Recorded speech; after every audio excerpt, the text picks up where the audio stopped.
Mapagpalang araw sa inyo, Sir Seth. Ako nga pala si Edwin, tubong antike. Isa sa mga karansang hindi ko makakalimutan ang kwentong ibabahagi ko sa inyo. Taong 2001, nang magsimula ang lahat. Ng mga panahon yon ay kakarating ko lang galing Manila. 7 taon akong namasukan bilang helper sa isang hardware at nag-ipon ng konting pera. Pagod na ako sa buhay sa syudad. Doon parang kahit anong gawin ko. Pakiramdam ko ay hindi pa rin nakakausad. Kaya't nagdesisyon akong bumalik sa Antique kasama ang misis kong si Arlene at magsimula ng maliit na tindahan sa lugar namin. Pagdating namin mag-asawa sa Purok ay agad kong napansing parang may mga nagbago sa lugar namin noon. Napakatahimik ng Purok at parang wala man lang katao-tawa kong nakita sa kalsada habang naglalakad kaming dalawa ni misis. Tinanong pa ako ni Arlene kung ganun ba raw talagang lugar namin. Dinaig pa manong sementeryo sa sobrang katahimikan noon. Tuloy, hindi niya maiwasang mag-isip ng hindi maganda at matakot. Ewan, hindi ko rin alam kung bakit ganito yung lugar na to eh. Hindi naman to ganito dati. Tugon ko sa kanya. Sa pagpapatuloy ng paglalakad namin ay sa wakas, may nakasalubong kaming matandang babae. Ang kaso nga lang, habang papalapit ito sa amin ay napapansin kong kakaiba ang titig niya, lalong-lalo na sa misis ko. Aba, mukhang bagong salta lang kayo dito sa Purok. Saan ba kayo pupunta, iha? Nakangising tanong ng matanda at kay misis ito nakatingin na para bang hindi niya ako napapansin. Ako na ang sumagot sa tanong ng matanda nun. Sinabi ko sa kanyang dyan lang kami sa unahan na hindi kami mga bagong salta. Na dito na ako lumaki sa Purok na ito. Pumunta lamang ako ng Manila para magtrabaho. Katunayan nga nun ay kakauwi lamang namin mag-asawa galing Manila noon. Kapansin-pansin ang kakaibang titig na ipinupukol ng matanda kay Arlene. Lalo na sa tiyan ito.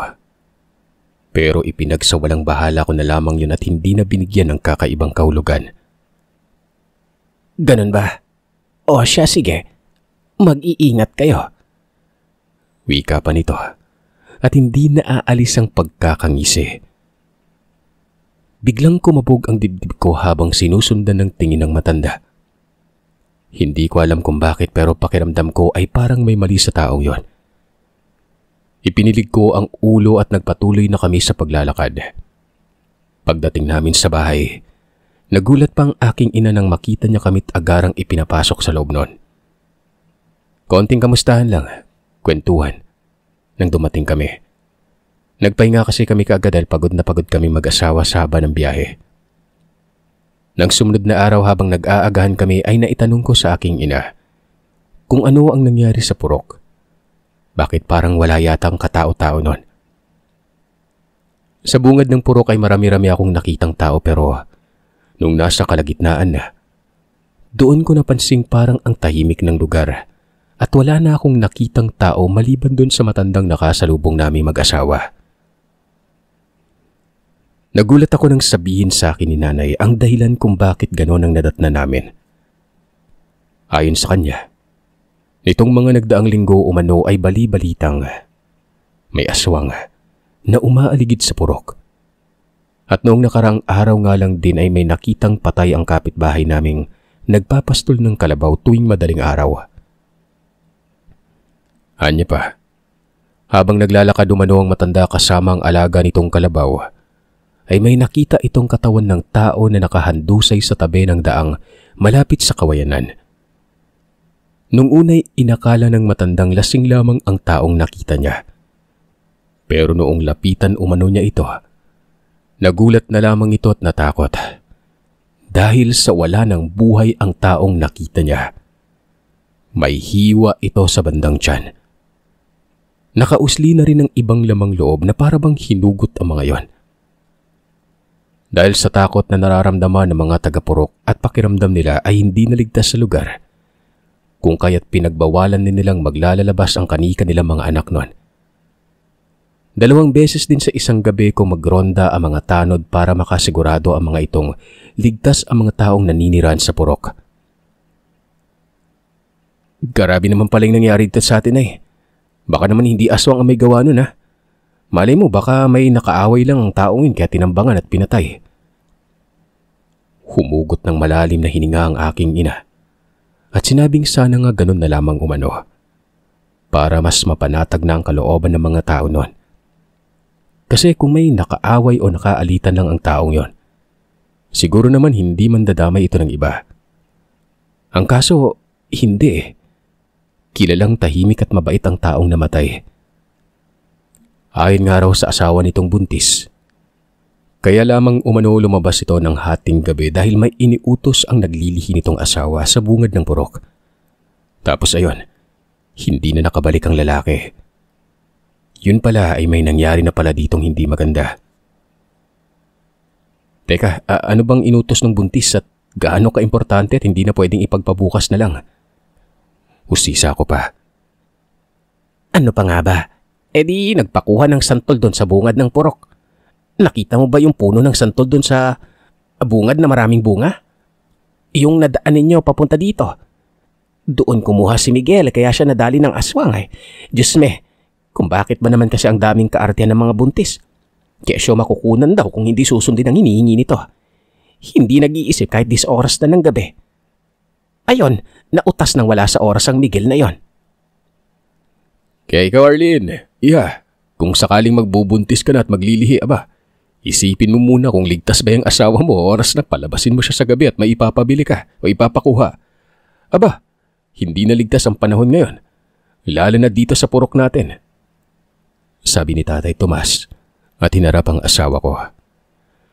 Natawa naman ako nung makita kong kinurot ni nanay ng palihim ang aking ama't sinabihang manahimik na lamang at huwag nang sumabat pa sa usapan kung wala namang sasabihin hindi maganda. Kakamot-kamot naman sa tagiliran si tatay at nagwikang totoo naman umano ang sinasabi niya. Pinapayuhan lang raw ang manugang niya para alam nitong hindi naligtas sa lugar namin. Iniba ko ng usapan at baka mas lalong maasar pa ang aking ina sa mga sinasabi ni tatay noon. Ayun, napag-usapan na nga ang tungkol sa plano namin ni Arlene ng negosyo. Magtutulungan silang dalawa ni Nanay Lucia sa pag-aasikaso sa tindahang gagawin. Habang kami naman ni Tatay Tomas ay magtatrabaho sa bukid at aasikasuhin ang maliit na niyugan. Nang sumunod na araw nga ay sinimulan na namin ang pinaplanong tindahan. Nagluto ang asawa ko at si Nanay Lucia ng mga ulam na ibibenta habang pinupuno ng paninda ang tindahang nasa tabi lang din ng bahay. Nga pala, maisingit ko lang Sir Seth, nag-iisang anak lamang ako. Kung kaya't ang gusto ng mga magulang ko wag na kaming magpatayo ng bahay. Matanda na raw sila at ilang taon na lamang ay mawawala na umano sila sa mundo. Kaya't ang gusto nila ay sama-sama na kami sa iisang bahay noon. Dahil sa amin lang din naman raw mapupunta ang bahay na naipundar nila. Hindi naman kumontra yung asawa ko matapos marinig ang pakiusap ng aking ina. Nakita ko namang mukhang magkakasundo sila dahil magaling naman makisama ang misis ko at mabait naman ang mga magulang ko noon. Nang umagang yon habang nag-aayos ako ng lamesa at nakaupo, may namataan akong matandang babae. Siya ang matandang nakausap namin mag-asawa nang kakarating pa lamang namin. Napansin kong nakatayo lamang ito sa labas ng bakuran habang nakatingin sa gawin ng misis ko. Nakasalukuyang nag-aayos ng mga paninda. Sa isip-isip ko nun, baka nag-iisip muna siguro ang matanda kung anong bibilhin niya. Pero noong ipinagpatuloy ko ng ginagawang trabaho, nagulat na lamang ako nang biglang may kamay ang tumapik sa balikat ko ng 3 beses noon. Nung tumingala ako para tingnan kung sino ang tumapik, yun yung matandang babae. Bakit pumanang? May kailangan ho ba kayo? Hindi nagsalita ang matanda. Sa halip ay matalim lamang ako nitong tinitigan. Pagkatapos ay walang sabi-sabing naglakad na ito palayo.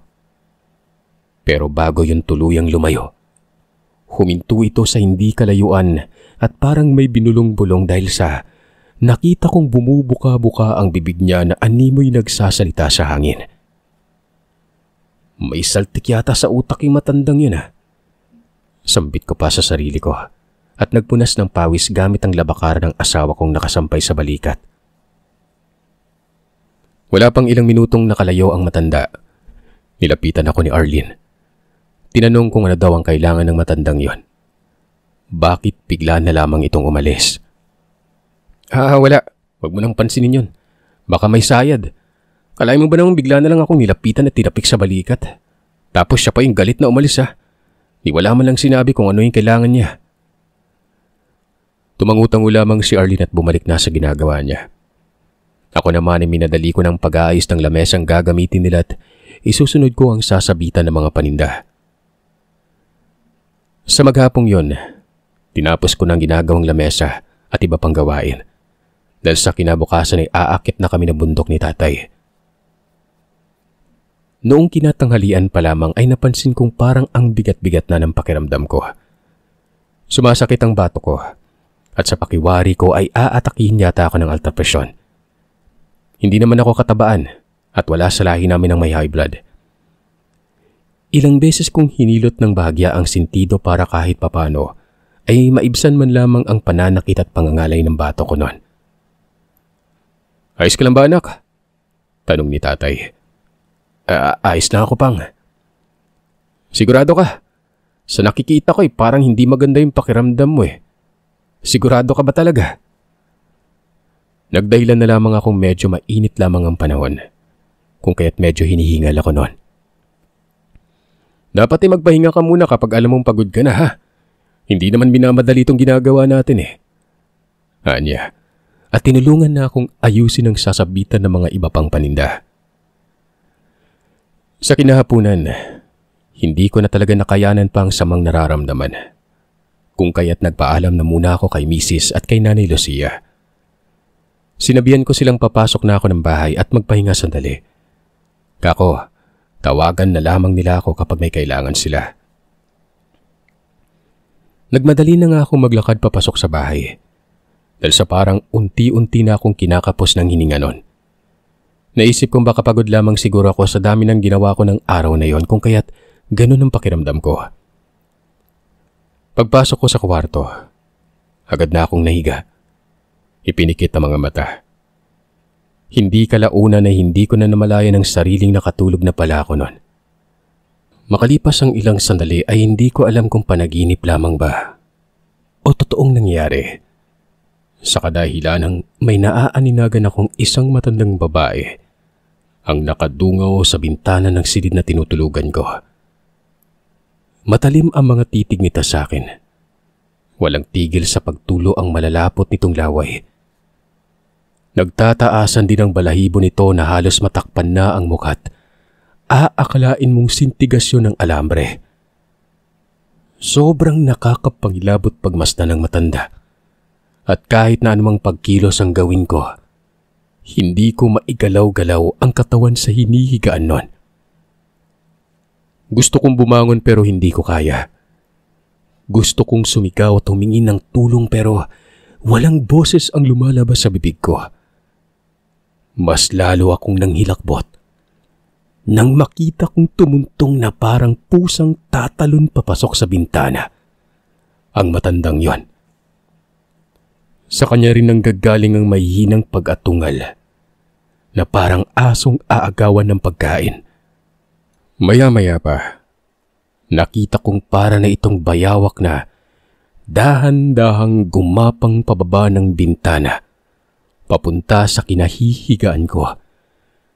Habang nakamulagat ang mapupulang mga mata nito, hanggang sa tuluyang nang nakalapit sa akin ng nilalang.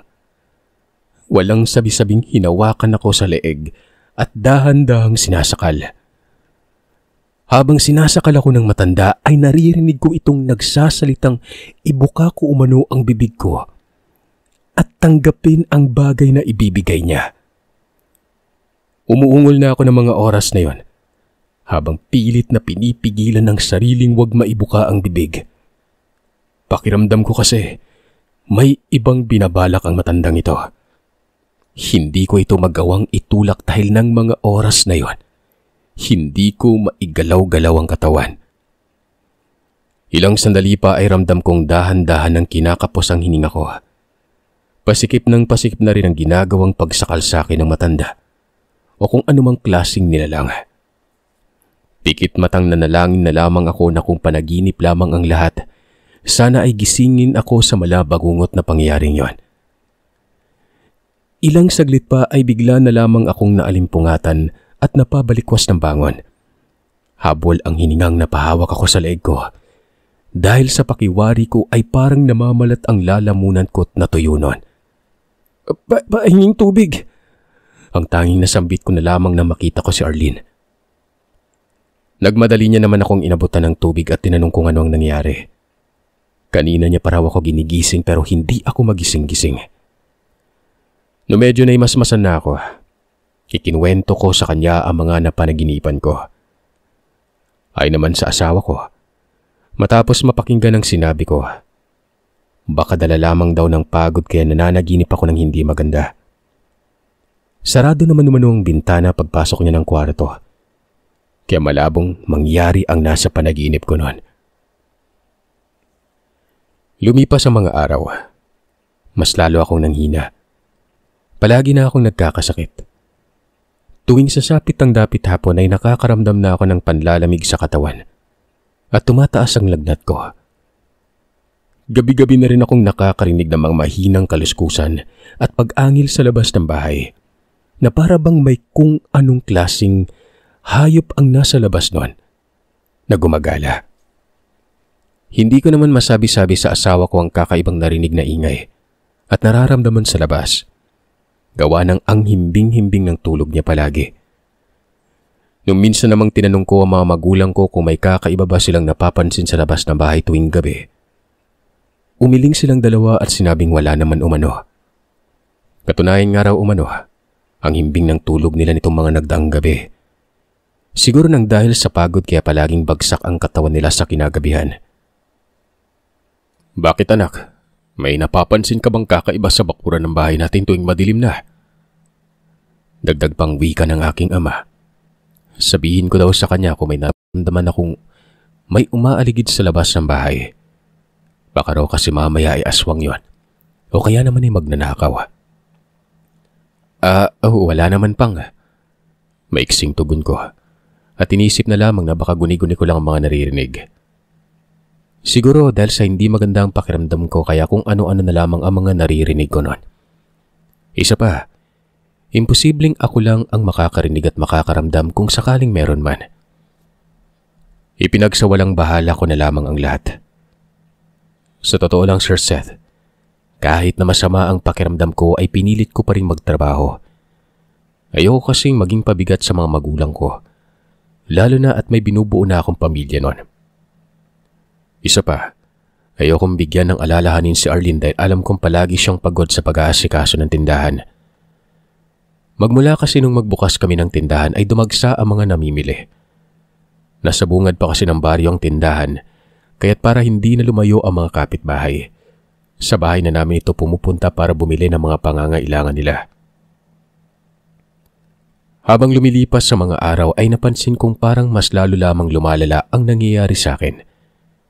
Hindi na tumatalab ang gamot na palaging iniinom ko. Kumbaga, kahit nakailang inom na ako ng gamot para sa lagnat, ay hindi man lamang humuhupa ang lagnat ko noon. Hanggang sa umabot na sa puntong konting lakad lang ay nahihilo na kaagad ako.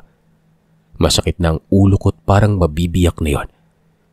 Idagdag pang sumasakit din ang tiyan ko, na para bang hinahaluka yon sa kaloob-looban. Tuloy ay hindi ako makakilos na maayos. Dinala na ako ni Arlene sa bahay paggamutan sa bayan kasama ang aking ina para matingnan. Pero ilang beses na kami nagpabalik-balik doon. Ang palaging sinasabi lamang ng mga sumuri sa akin, normal lamang umano ang lahat. Marahil ay nasobrahan lamang ako sa kakatrabaho. Ang ipinapayo sa akin ay magpahinga umano ako ng mga 1 linggo para mas mapabilis ang pagaling ng lagnat ko at pananakit ng tiyan noon. Narinig mo ang sinabi ng doktor, di ba? Magpahinga ka at wag na munang magkikikilos. Aba, mas lalo mag-aalala tong asawa mo kung sakaling lumalay ang sakit mo. Kaya makinig ka. Wika pa ng aking ama. Pasensya na kayo ni Mamang Pang. Nakakaya.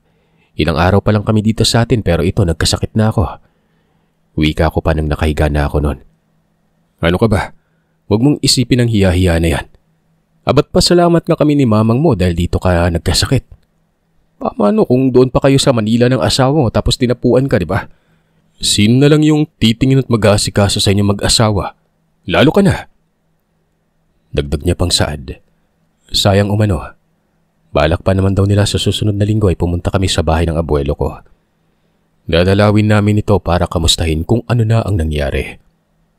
Halos mag-iisang buwan na raw kasing hindi nagagawi sa bahay namin. Si Lolo Ponciano. Ibale, saka na lang natin sila dadalawin kapag magaling ka na. Sa ngayon sundin muna natin ang sinasabi ng doktor para mas mapabilis ang paggaling mo ha. Isang hapon, habang nakaupo ako at nakapamintana, ay muli ko na namang nakita ang matandang babaeng tumapik sa balikat ko. Nasa tawid lang ng kalsada ang matanda at nakatanaw sa tindahan namin. Dahil sa napagkamalan kong may sayad sa pag-iisip ang matanda, kung kaya't hindi ko inaalis ang tingin dito. Naisip ko kasing baka mamaya, bigla-bigla na lamang itong papasok sa tindahan at manggugulo.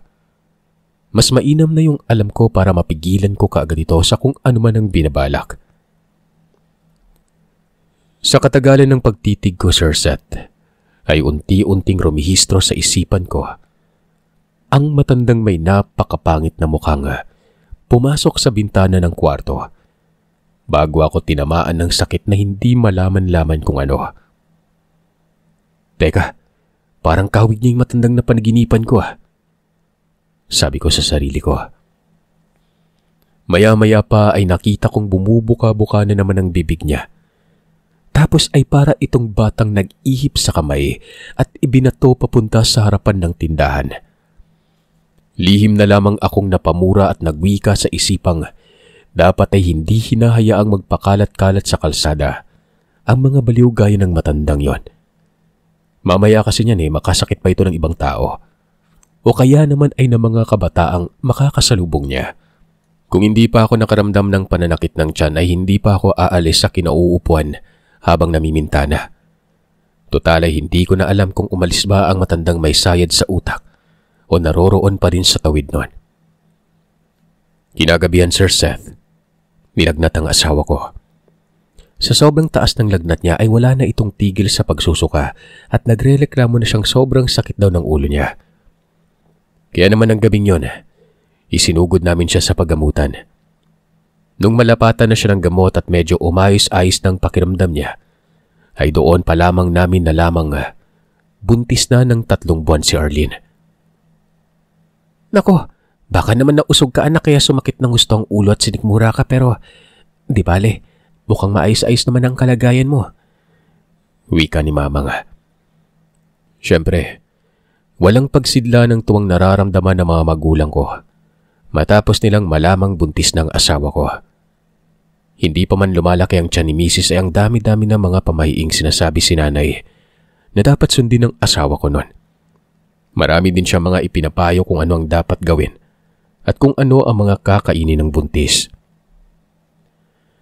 Noong kaming dalawa na lamang ni Arlene sa loob ng kwarto, ay doon ko napansing hindi niya pala suot ang kwintas na ibinigay sa kanya ng lolo niyang manggagamot. Tinanong ko siya kung nasaan ang kwintas niya at bakit hindi niya yon isinuot. Nagpaliwanag naman ang asawa ko. Sinabi niyang nakaligtaan niyang isuot ang kwintas niya kahapon nung matapos niya maligo. Nagmadali daw kasi siya. Sa pagdaan ng mga araw ay hindi pa rin bumubuti ang pakiramdam ko. Parang ang siste, mas lalo lamang akong nangihina. Pumapayat na rin ang pangakatawan ko dahil sa hindi na ako makakakain ng maayos noon. Bawat subo ko ng pagkain, parang may nakabarang kung anong bagay sa lalamunan ko at isinusuka ko ang lahat ng kinakain ko noon. Habang sumusuka, napapansin kong may nakahalong mahaba na kulay itim na parang hibla ng buhok yon. Nung makita yun ng aking ama ay ganun na lamang ang pag-aalala niya kung kaya't sinabi niya sa aking ina at kay Arlene na maghanda ang mga ito dahil dadalhin niya ako sa kakilala niyang manggagamot. Nagtaka man ang asawa ko ay kaagad naman itong sumunod sa utos ni tatay.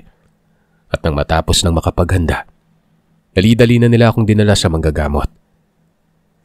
Nang makarating kami sa bahay ng manggagamot na ito ay kaagad naman kaming pinatuloy.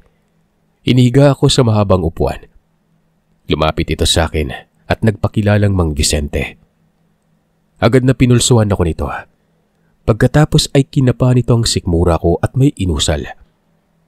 Habang nag-uusal ang matandang manggagamot, nakaramdam ako ng matinding pananakit ng tiyan at parang may mga gumagalaw sa loob ng sikmura ko noon. Namarkahan ka ng aswang, iho. Mukhang idinadaan ng aswang ang markang ginawa nito sa pamamagitan ng pagtapik sa balikat mo. At sa nakikita ko rin ay nagsusugat ng loob ng sikmura mo dahil sa ginawa ng pesting yon. Tingin ko binalak ka din na salinan ng pagiging aswang bago ito mamatay Pero nabigo. Paliwanag ng manggagamot at napapalatak pang natatawa ng bahagya. Dagdag niya pang wika ay galit na galit umano ang aswang dahil sa kabiguang maisalin nito ang pagiging aswang sa akin. Kaya naman ang ginawa nito ay dahan-dahan akong pinapatamaan ng kulam. Nagpapakawala ito ng dasal sa hangin at tibla ng buhok. Kapag tuluyan na umanong manghina ang katawan ko, ay saka pa lamang nito itutuloy ang binabalak. Nahawaan ako noon. Magtatanong pa sana ako sa matanda pero ganun na lamang ang gulat na nararamdaman at napaimpit ako nung biglang diniinan ng manggagamot ang sikmura ko at may inuusal na itong orasyong hindi ko maintindihan. Makalipas lamang ang ilang sandali ay nakaramdam na ako ng pagsusuka. Hanggang sa maya-maya pa, pinasuka na ako nito ng pinasuka at parang may dinudukot siya sa lalamunan ko. Tuloy ay mas lalo akong nakaramdam ng takot dahil sa ginawang yun ng matanda. Hindi ko kasi alam kung ano ang dinudukot niya sa lalamunan ko. Ilang sandali pa, nararamdaman ko na lamang ng parang may lalabas na sa lalamunan ko. Kaya mas lalo pa akong naduwal. Patuloy pa rin sa ginagawa ang manggagamot hanggang sa tuluyan na nitong nahugot sa loob ng bunganga ko ang isang bagay na napakahaba. Pigil ang hininga't halos magkanda duwal-duwal na ako habang ginagawa yun ng manggagamot. Hanggang sa maya-maya pa'y tuluyan na yung mahugot ng matanda. Nalaki talaga ang mga mata ko, Sir Seth, na makita ko ang nagkukumpulang mga buhok na animoy. Pinagbuhol-buhol ito sa loob ng sikmura ko. Matapos akong sumuka, ipinainom ako nito ng tubig na inusalan. Pagkatapos ay sinabihan niya akong hindi pa kami pwedeng umuwi dahil hindi pa tapos ang lahat. Gagawin niya umano akong pain para pumunta sa bahay niyang aswang at doon sila magtutuos. Malakas daw kasi ang kutob ng manggagamot na ang aswang na gusto akong hawaan ay siyang nilalang din na bumiktima doon sa asawa ng buntis. Ayon pa dito, oras na nalaman ng aswang na nasa bahay ako ng albularyo at kasalukuyang ginagamot pa lamang, paniguradong susugod ito at gagawa ng paraan para pigilan ang gamutang isinasagawa. Hayaan nating isipin ng aswang na hindi pa tapos ang gamutang ginagawa para siya ang kusang pumasok sa bitag natin. Tsaka huwag ka mag-alala. Hindi naman kita papabayaan. Katunayan yan, inilagyan na kita ng proteksyon sa katawan mo para hindi ka agad-agad matamaan kung sakali mang magpapakawala ng kung anong mga dasal yung aswang na yan. Sinabi din namang gagamot na wag ko raw alalahanin si Mrs. dahil sa nakita niyang may suot-suot itong proteksyon laban sa mga masasamang nilalang at nararamdaman niyang protektado ito ng isang manggagamot. Aniya, siguro isa rin sa mga dahilan kung bakit ako ang napagdiskitahan ng aswang dahil hindi nito kayang biktimahin ang dayuhan kong asawa. Ang sabi naman ng asawa ko, bigay umano ng lolo niya manggagamot ang kwintas na suot-suot niya. Nalaman kasi nitong uuwi kami sa probinsya. Kaya bago kami bumiyahe, ay may binigay na proteksyon ng lolo niya. Nung pumatak na ng 9:00 ng gabi ay narinig ko na ang malakas na kalabugan sa labas ng bahay. Kinabahan ako nang marinig ang sinabi ng matandang naririyan na umano ang aswang. Pero gaya nga ng sinasabi niya, huwag kaming mag-alala at siya na ang bahala sa lahat. Hanggat nasa puder niya kami ay walang mangyayaring masama sa amin. Hindi na nagsayang pa ng oras ang matanda. Nagmadali na siyang lumabas ng bahay at nung silipin ko nga ito sa siwang ng bintana, natakot talaga ako at nagtayuan ang mga balahibo ko sa buong katawan nang may nakita akong matandang babaeng nanlilimahid sa langis at animoy naligo sa putikan. Gumagapang ito sa lupa na parabang bayawak habang nakaangil. Sa hindi inaasahan ay bigla na lamang tumingin sa kinaroroonan ko ang nilalang na parabang alam nito kung nasaan ako. Pagkatapos ay bumuka-buka ang bibig na wari ba'y may sinasabi. Pero hindi pa man nagtagal, mabilis na itong nilapitan ng banggagamot at walang habas na pinagpapalo gamit ang hawak-hawak nitong buntot pagi. Narinig ko rin nagwika ang aking amang kumpirmadong aswang ang matandang minsan niyang namataang tumitingin sa harap ng tindahan namin. Kaya pala umano sa una pa lang, hindi na maganda ang kutob niya dito at nagdududa siyang baka ito ang aswang na namiminsala sa purok namin noon. Nakita ko kung paanong sinabayan ng matanda ang liksi at bilis ng pagkilos ng nilalang na ito. Sa tuwing umaakmang susunggaban ng aswang ang matanda, ay mabilis namang umiiwas ito sabay hambalos ng buntot pagi. Malalakas na pag-atungal naman ang naririnig ko tuwing natatamaan ng manggagamot ang nilalang na yon. Pero mukhang agresibo talaga ito. Dahil sa halos matadtad na ito ng sugat sa katawan dahil sa buntot pagi na yon, ay sige pa rin ang pagkukumahog nitong kalabanin na manggagamot. Hindi naman nagpapatalo ang manggagamot, Sir Seth. Anak ng tipaklong ka! Tingin mo'y gagana sa akin yung pinapakawalan mong orasyon. Nagkakamali kang demonyo ka! Sigaw na manggagamot noon. Hindi ko na nakayanan pa ang takot na nararamdaman. Kaya't umalis na ako sa pagkakasilip. Naisip kong kakayanin naman yata na manggagamot ang nilalang na nakalaban nito. Dahil sa kitang-kita ko namang lamang na ang matanda noon. Makaraan ng ilang sandali ay tumahimik na ang buong paligid. Pumasok na sa loob ng bahay ang manggagamot. Sinabi niya sa aming hinding-hindi na babalik pang aswang na yon at sinisigurado niyang madadala na ito dahil sa mga sugat na binigay niya rito at binulag niya pa ang isang mata ng nilalang. Tanda na hindi siya bastang simpleng manggagamot lang. Sinabi pa nitong ilang linggo niya nang nababalita ang may aswang na namiminsala sa karatig purok. Pero tuwing pasimple siyang pumupunta sa purok namin, ay wala naman siyang namamataang nilalang noon. Mabuti na lang talaga at naisipan ng aking ama na sa bahay niya ako dalhin para magpagamot. At pasalamat na rin kami dahil wala din siyang lakad ng araw na ito. Sinabi ko sa manggagamot na hinding-hindi ako pwedeng magkamali. Ang matandang aswang na nakaharap niya, ang siyang matandang tumapik ng 3 beses sa balikat ko. Huwag na kayo mag-alala pa. Wala nang aswang ang manggagabala pa sa inyo. Makakapamuhay na kayo ng tahimik. Nga pala, makakauwi na kayo bukas pero sa ngayon magpahinga na muna kayo. Lalo ka na iho, para bumalik na ang lakas mo. Matapos nga mga nangyari, Sir Seth, at gumaling na ako ay naging maayos ng pamumuhay namin. Tama nga ang sinabi ng manggagamot. Simula nung bigyan niya ng leksyon ng aswang, wala nang nilalang pang nagawi sa lugar namin para manggambala.